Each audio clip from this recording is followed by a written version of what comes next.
देख रहे हैं न्यूज़ 1 इंडिया। मैं हूं आपके साथ उन्नति भटनागर। बुलेटिन की शुरुआत लखनऊ से महत्वपूर्ण खबर के साथ। कुकरेल नाइट सफारी प्राणी उद्यान परियोजना को केंद्र से हरी झंडी दिखाई गई है। सेंट्रल जू अथॉरिटी की टेक्निकल कमेटी से सैद्धांतिक सहमति मिली है। मुख्यमंत्री योगी आदित्यनाथ ने प्रधानमंत्री नरेंद्र मोदी का आभार व्यक्त किया है।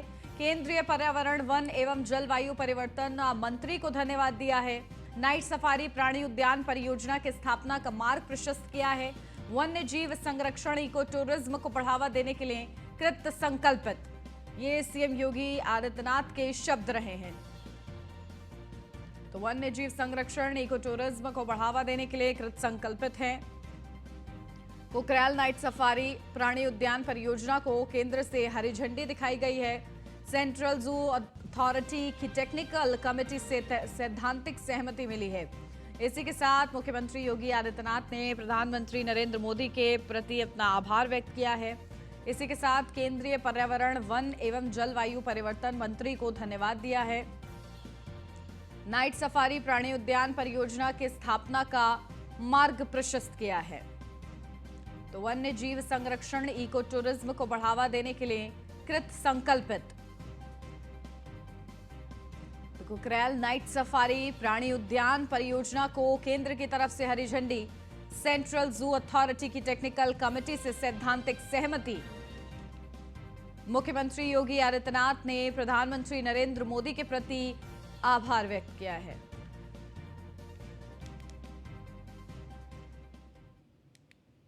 लखनऊ से अब खबर। डिप्टी सीएम ब्रजेश पाठक ने जम्मू कश्मीर हादसे पर दुख व्यक्त किया है।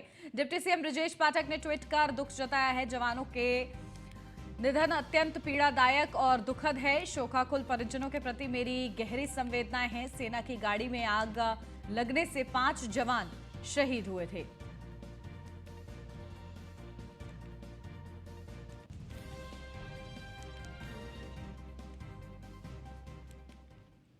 लखनऊ से अगली खबर। नगर निकाय चुनाव के लिए कंट्रोल रूम स्थापित, शिकायतों के लिए टोल फ्री नंबर भी जारी हुआ है। टोल फ्री नंबर की संख्या भी जारी की गई है। इसी के साथ इस नंबर पर शिकायतें पहुंचाई जा सकती हैं। निकाय चुनाव मतदान पर कुल 8 स्ट्रांग रूम बनाए गए हैं। तो 8 स्ट्रांग रूम बनाए गए हैं। शिकायतों के निवारण के लिए टोल फ्री नंबर आपको दिखा रहे हैं। इस टोल फ्री नंबर पर कॉल करते ही आप अपनी समस्या का समाधान पा सकते हैं, अपनी शिकायतें दर्ज करा सकते हैं और शांतिपूर्ण तरीके से पूरी निष्पक्षता के साथ निकाय चुनाव हो, इसको लेकर सुनिश्चित किया जा रहा है। तमाम विशेष इंतजाम भी किए गए हैं। 8 कंट्रोल रूम बनाए गए हैं निकाय चुनाव के दौरान।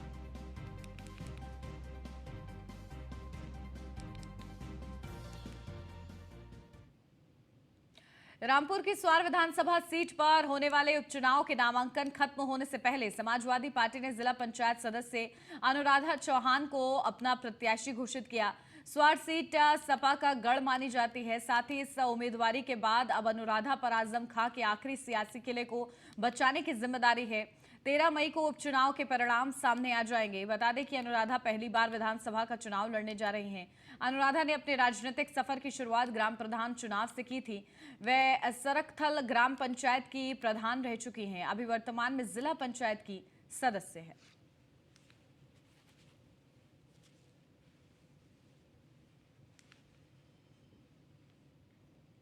तो अनुराधा चौहान को प्रत्याशी बनाया गया है। अनुराधा पर सियासी किला बचाने की अब महत्वपूर्ण जिम्मेदारी है।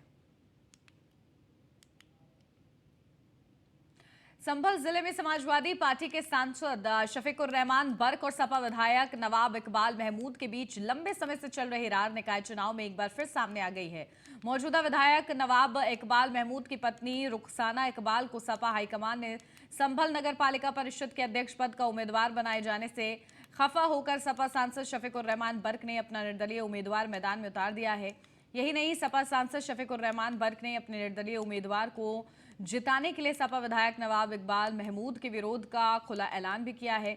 शफीकुर रहमान बर्क ने सपा हाईकमान पर तलक टिप्पणी भी की है। कहा, सपा विधायक नवाब इकबाल की पत्नी को पार्टी का उम्मीदवार बनाए जाने का खामियाजा समाजवादी पार्टी को आगामी लोकसभा चुनाव में उठाना पड़ सकता है।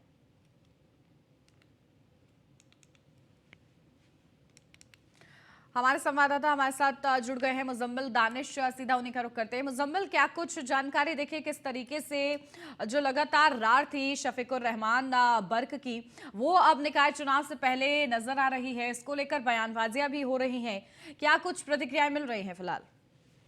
मैं आपको बता दूं कि लगातार जिस तरह संभल सांसद डॉक्टर शफीकुर रहमान बर्क और सदर विधायक इकबाल महमूद के बीच में काफी समय से इन लोगों में जो है रार है, और दोनों लोग आपस में एक दूसरे पर जब भी कोई चुनाव होता है, चाहे वो एमएलए का हो या एमपी का हो, या इसके अलावा अब जमीनी स्तर का जो चुनाव यहाँ पर नगर पालिका का किया जा रहा है, तो उसमें भी ये रार सामने आया है। जहाँ पर सदर विधायक इकबाल महमूद ने अपनी पत्नी रुखसाना को यहाँ पर प्रत्याशी बनाया और उनको सिंबल भी सर को दिया है। लेकिन इसकी बात को देखते हुए संभल सांसद ने अपने निर्दलीय उम्मीदवार यासीन सैफी की पत्नी को उतारा है, और उसके अलावा अब दोनों के सीधी तौर पर एक दूसरे की कटाक्ष, एक दूसरे के जो है ये यहाँ राजनीतिक जिस तरह से देखा गया है, गलियारों में चर्चाएं चल रही हैं कि कहीं ना कहीं जिस तरह आने वाले 2024 का जो चुनाव है, उसमें अगर इस तरह की जो समाजवादी पार्टी के वरिष्ठ पदाधिकारी है, या जिस तरह से एमपी एमएलए हैं, इस तरह का रार पड़ती रहेगी, इस तरह की जो बात आती रहेगी, तो आखिर किस तरह से ये अपनी जमीनी स्तर से जीत सकते हैं। लेकिन फिलहाल कहीं ना कहीं देखने की बात है कि संभल, क्योंकि ये एक मुलायम सिंह यादव और यहाँ पर रामगोपाल दोनों रहे एमपी हैं, और उसी बीच काफी समय से समाजवादी का गढ़ रहा है। लेकिन अब कहीं ना कहीं इस गढ़ में जिस तरह से दोनों में बिगुल बचा है चुनाव के बीच में, तो इसका असर आने वाले चुनाव में पड़ सकता है। बिल्कुल, और देखिए किस तरीके से इसका असर पड़ता हुआ नजर आता है, ये देखना होगा। बहुत शुक्रिया मुजम्मिल आपको तमाम जानकारी के लिए।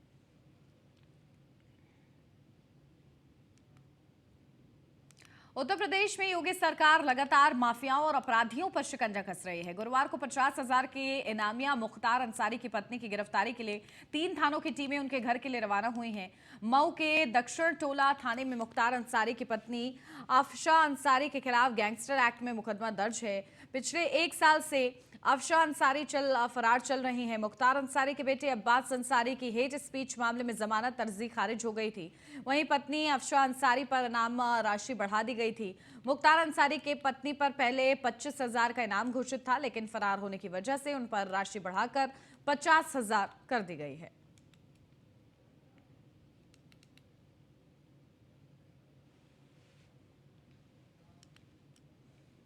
आज अदा की जाएगी जुमे की नमाज। मस्जिदों में नमाज को लेकर विशेष तैयारियां हैं। जुमे की नमाज को लेकर प्रशासन अलर्ट है। सरकार की गाइडलाइंस के अनुसार नमाज पढ़ने के आदेश हैं। 24 संवेदनशील जिलों में सुरक्षा के पुख्ता इंतजाम है। 132 कंपनी पीएसी, 10 कंपनी सीआरपीएफ की तैनात की गई हैं। तो उपद्रवियों पर पुलिस अब नकेल कसेगी। तो ये बड़ी जानकारी, किस तरीके से प्रशासन की तरफ से इंतजाम किए गए हैं आज जुमे की नमाज को लेकर, किसी भी तरीके से माहौल ना बिगड़े, इसको लेकर संवेदनशील इलाकों में पुलिस ने लगातार अपनी जो मौजूदगी है उसका इंतजाम कर रखा है, अपनी तैनाती का इंतजाम हो रखा है। और इसी के साथ उपद्रवियों पर पुलिस नकेल कसने के लिए भी पूरी तरीके से तैयार है।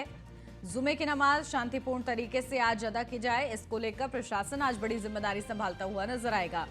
तो पहले से ही व्यवस्थाएं मुकर्रर की गई हैं। मस्जिदों में नमाज को लेकर विशेष तैयारियां हैं।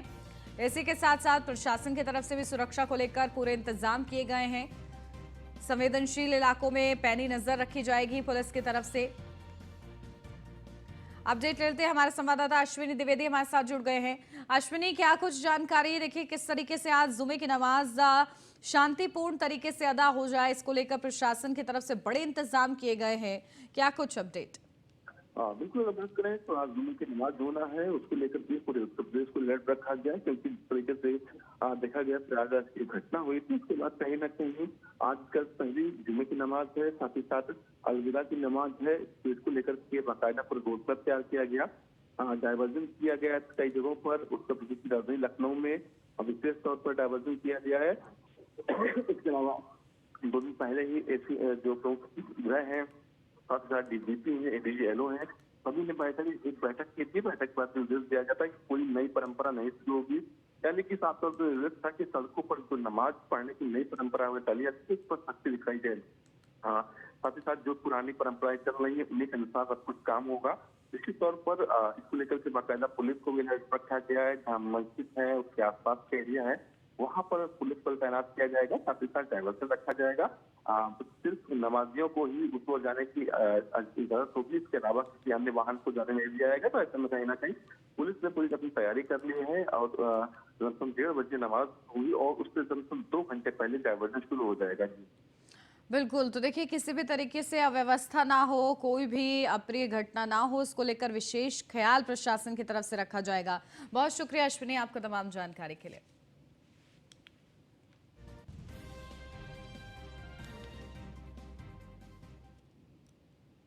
अब फर्रुखाबाद से खबर है जहां ईद के त्योहार साथ ही नगर निकाय चुनाव को लेकर पुलिस ने दंगा नियंत्रण ड्रिल किया है।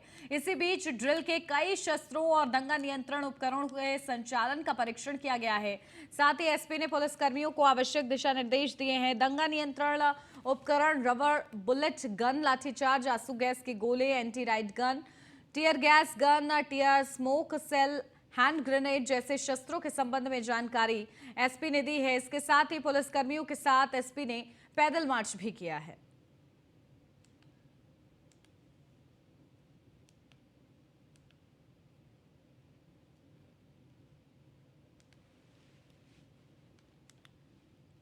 गाजीपुर में नगर निकाय चुनाव को सकुशल, निष्पक्ष, शांतिपूर्ण और पारदर्शी तरीके से संपन्न कराए जाने और आगामी त्योहारों के मद्देनजर डीएमएसपी ने भारी फोर्स के साथ शहर में फ्लैग मार्च निकाला है। ये फ्लैग मार्च कोतवाली से जिलाधिकारी आरिका अखौरी और पुलिस अधीक्षक ओमवीर सिंह के नेतृत्व में भारी पुलिस फोर्स दल के साथ शहर के मतदान स्थल और मस्जिदों के साथ बाजारों के स्थलीय निरीक्षण में किया गया है। इस दौरान डीएमएसपी ने लोगों से आचार संहिता का पालन करने और शांति व्यवस्था बनाए रखने की अपील की है। इस दौरान जिलाधिकारी आरिका अखौरी ने कहा है कि मेरे कार्यकाल में पिछले त्योहार शांतिपूर्ण संपन्न हुए हैं। आगामी त्योहार और निकाय चुनाव भी शांतिपूर्ण ढंग से संपन्न हो सके, इसके लिए फ्लैग मार्च निकाला गया है।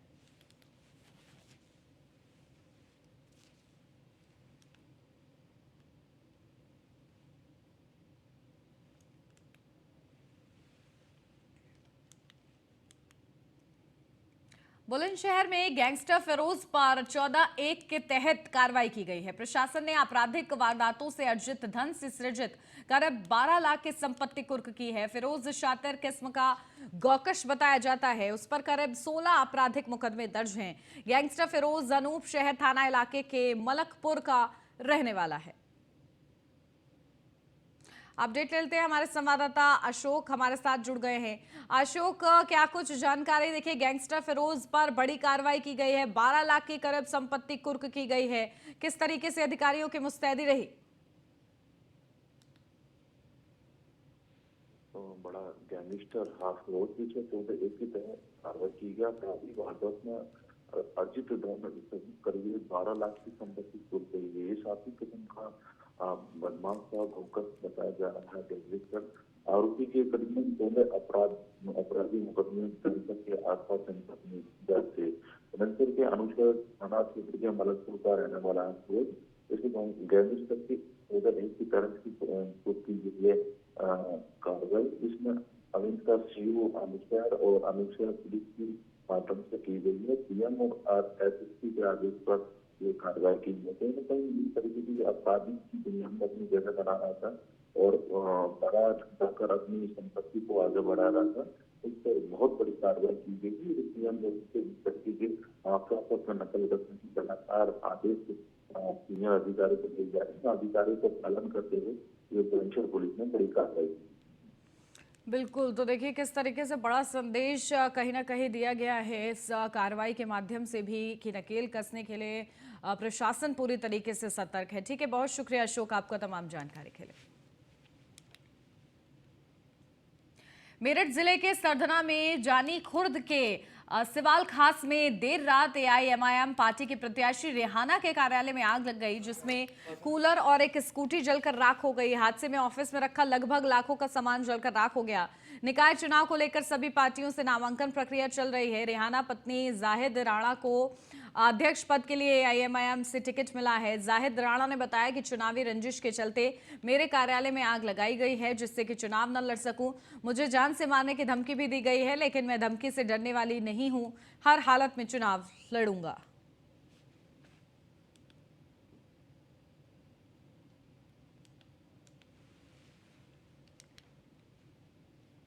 मेरठ में आर्मी इंटेलिजेंस और लाल कुर्ती पुलिस ने कैंट से आर्मी का फर्जी मेजर गिरफ्तार किया है। आरोपी लोगों से नौकरी लगवाने के नाम पर 10 लाख रुपए से ज्यादा की ठगी कर चुका है। लाल कुर्ती थाने में आर्मी इंटेलिजेंस की टीम पहुंची और पूछताछ की।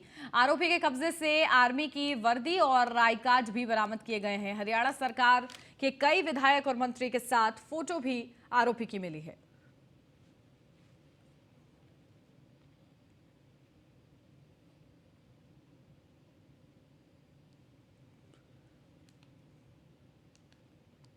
तो मेरठ पुलिस ने फर्जी मेजर को गिरफ्तार किया है। लोगों से ठगी करता था ये नौकरी लगाने के बहाने से।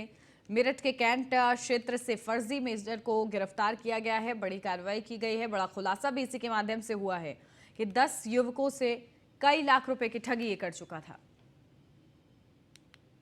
कानपुर से अब खबर, व्यापारी राधा कृष्ण अग्रवाल पर फ्रॉड का मुकदमा दर्ज। व्यापारी और उसके परिवार पर गंभीर धाराओं में मुकदमा दर्ज हुआ है।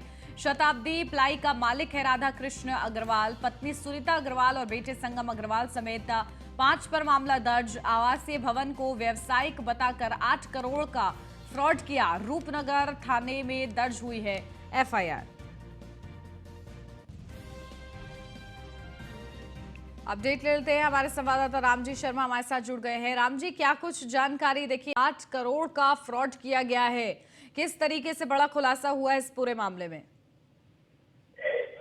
जी बिल्कुल, मैं आपको बता दूं, ये पूरा मामला शहर के सबसे बड़े व्यापारी शताब्दी प्लाईवुड वाले उनके राधा कृष्ण अग्रवाल जी के मालिक है, उनके खिलाफ उनकी पत्नी सुनीता अग्रवाल और बेटे संगम अग्रवाल के खिलाफ 420, 467, 468, 120 भी कई गंभीर धाराओं मुकदमा दर्ज हुआ है। पूरा मामला यह है कि एक ध्रुव टंडन व्यक्ति है जिनको राधा कृष्ण अग्रवाल ने अपनी जमीन दी थी, अपना मकान दिया था, जहाँ पर बताया था कि व्यापार करने के लिए कि ये आवासीय नहीं है, यहाँ पर व्यापारिक जमीन है, इस पर आप व्यापार कर सकते, जिसको लेकर के उन्होंने एक एग्रीमेंट हुआ था जिसमें 8 करोड़ रुपए की लागत से उस बिल्डिंग को तैयार किया गया। जब उसमें बार खोलने के लिए, जब NOC के लिए आबकारी विभाग में जब वो फाइल पहुंचती है तो उसकी जांच होती है। जांच के बाद सामने आती है कि जो ये बिल्डिंग है ये आवासीय बिल्डिंग है, व्यापारिक बिल्डिंग नहीं है, जिसको लेकर के जब इस बात को लेकर राधा कृष्ण अग्रवाल के पास ध्रुव टंडन जो पीड़ित था वो जाके बताता है, उस मामले में शिकायत करता है, जिसके बाद राधा कृष्ण अग्रवाल की पत्नी और उनके बेटे समेत 4-5 लोगों से मारपीट करने के बाद उसको जब मार खाने के बाद जब उसको पिटाई होती है, पिटाई के उसको सरूनगर थाने जाता है, वहाँ शिकायत करता है, पूरे मामले की जांच होती है। पहले पुलिस मामले को टाल मटोली करती है। जब मामला कमिश्नर के दफ्तर पहुंचता है तो कमिश्नर पूरे मामले की अपने स्तर पर जांच कराते हैं। जांच में वो जब मामला सामने आता है कि फर्जी तरीके से फ्रॉड करते 8 करोड़ रुपए की धोखाधड़ी की गई और धोखाधड़ी के साथ जो बिल्डिंग आवासीय थी उसको व्यापारिक बिल्डिंग बता करके एक सरकारी दस्तावेज पे सब लिखा पड़ी की, जिसके आधार पर कमिश्नर के आदेश पर सरूनगर थाने पर जो शताब्दी प्लाईवुड के जो मालिक हैं वो उनकी पत्नी और बच्चे, जो उनका बेटा संगम अग्रवाल समेत 3-4 लोगों को धोखाधड़ी का मामला दर्ज किया गया। और सबसे बड़ा सवाल ये उठ रहा है कि जब कानपुर शहर से यही एक बिल्डिंग, कई ऐसी बिल्डिंगें हैं जिन पर जो व्यापारिक बिल्डिंग नहीं है, आवासीय, वहाँ पर गलत तरीके से बिल्डिंग काम करके वहाँ पर व्यापार किया जाएगा, लगातार किया जाए, इसकी शिकायत भी की गई। लेकिन जो कानपुर विकास प्राधिकरण के अधिकारी है वो इस तरफ पूरा किसी भी मामले में गंभीरता नहीं दिखाते। यही कारण है कि लगातार इस तरह के फ्रॉड की बात सामने आ रही। फिलहाल इस बड़े मामले जो कानपुर सबसे बड़े व्यापारी है शताब्दी प्लाईवुड वाले, उसके खिलाफ मुकदमा दर्ज हुआ है। उनकी गिरफ्तारी का प्रयास किया जा रहा है क्योंकि परिवार के लोग घर में ताला लगाकर बिल्कुल। तो देखिए किस तरीके से आगे बड़ी कार्रवाई इस पूरे मामले में होती है, देखना होगा। बहुत शुक्रिया राम जी आपको तमाम जानकारी के लिए। फर्रुखाबाद से अब खबर, शराबी पति ने अपनी पत्नी को मौत के घाट उतार दिया। ईंट से कुचलकर पत्नी की हत्या कर दी। सरेआम बीच रोड पर सिर को कुचलकर हत्या की गई है। महिला की हत्या से इलाके में हड़कंप मच गया है। महिला की हत्या के बाद पति फरार बताया जा रहा है। परिजनों ने थाना पुलिस पर गंभीर आरोप लगाए हैं, कार्रवाई न करने के आरोप हैं। थाना मऊ दरवाजा क्षेत्र के काशीराम कॉलोनी का ये पूरा मामला है। जहां एक पति ने अपनी पत्नी का सिर कुचलकर बीच सड़क का उसको मौत के घाट उतार दिया और मौके से पति फरार हो जाता है। पुलिस पर कार्रवाई न करने का आरोप परिजनों की तरफ से लगाया जा रहा है। गंभीर ये पूरा मामला है, जहां एक तरफ पति ने पत्नी की हत्या कर दी और दूसरी तरफ पुलिस पर गंभीर आरोप है कि पुलिस कार्रवाई नहीं कर रही है। बागपत से अब खबर, मामूली विवाद में दो पक्षों के बीच खूनी संघर्ष हुआ। दबंगों ने महिला पर जानलेवा हमला बोल दिया। दबंगों ने महिला के साथ मारपीट की। महिला के सिर में गंभीर चोटें आई हैं। महिला ने पुलिस पर गंभीर आरोप लगाए हैं। कार्रवाई न करने के लिए एसपी से न्याय की गुहार भी लगाई गई है। छपरौली थाना क्षेत्र के लुम्ब गांव का पूरा मामला बताया जा रहा है। तो दबंगों ने एक महिला के साथ मारपीट की है। महिला के सिर में गंभीर चोट आई है।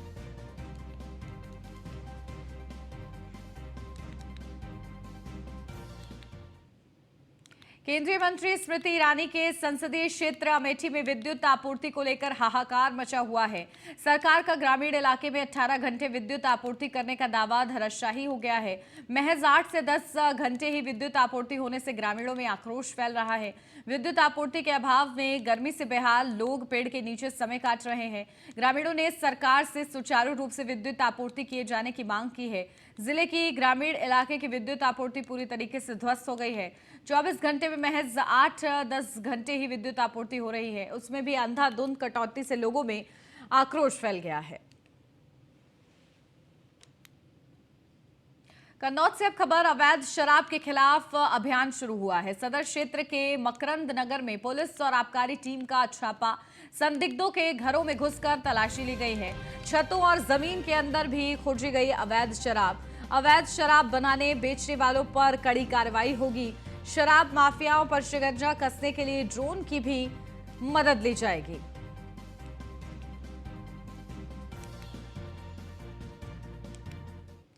पीएम मोदी और कई अन्य केंद्रीय मंत्रियों का फोटो एडिट कर अपने साथ सोशल मीडिया पर लगाकर भौकाल दिखाकर लोगों से ठगी करने वाले एक शातिर ठग को यूपी एसटीएफ ने गिरफ्तार किया है। एसटीएफ ने आरोपी मोहम्मद काशिफ को सूरजपुर पुलिस के सहयोग से घंटा चौक के पास से गिरफ्तार किया है। आरोपी लोगों को सरकारी ठेका और नौकरी दिलाने का झांसा देकर ठगी करता था। आरोपी केंद्र और राज्य सरकार में अपनी गहरी पैठ होने का झांसा देता था। आरोपी मोहम्मद काशिफ से बरामद मोबाइल में फेसबुक और इंस्टाग्राम पर प्रधानमंत्री और अन्य नेताओं के साथ कई पोस्ट और रील मिली हैं। इनमें अधिकांश फोटो एडिट किए हुए थे। पुलिस को मोहम्मद काशिफ के सोशल मीडिया पोस्ट से प्रधानमंत्री के शपथ ग्रहण समारोह, प्रधानमंत्री के लंच का निमंत्रण पत्र, उत्तराखंड के मुख्यमंत्री का शपथ ग्रहण समारोह और इसी के साथ दिल्ली पुलिस कमिश्नर के रिसेप्शन का निमंत्रण पत्र पोस्ट मिला है। ये सभी पोस्ट फर्जी और एडिट किए हुए थे।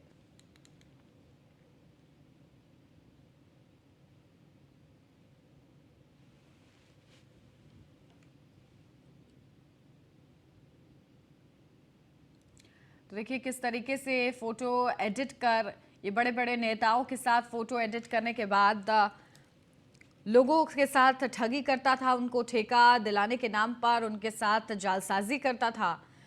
और ये अजीबोगरीब तरीका इसने अपनाया, जहां अपनी पैच उसने दिखाई कि किस तरीके से वो बड़े बड़े लोगों के साथ उसका उठना बैठना था। योगी सरकार माफियाओं के खिलाफ बेहद गंभीर नजर आ रही है। यूपी सरकार ने 64 सूचीबद्ध माफियाओं की नई लिस्ट जारी की है। लिस्ट में माफिया मुख्तार अंसारी, ब्रजेश सिंह समेत 64 गैंगस्टरों के नाम शामिल हैं। देखिए रिपोर्ट।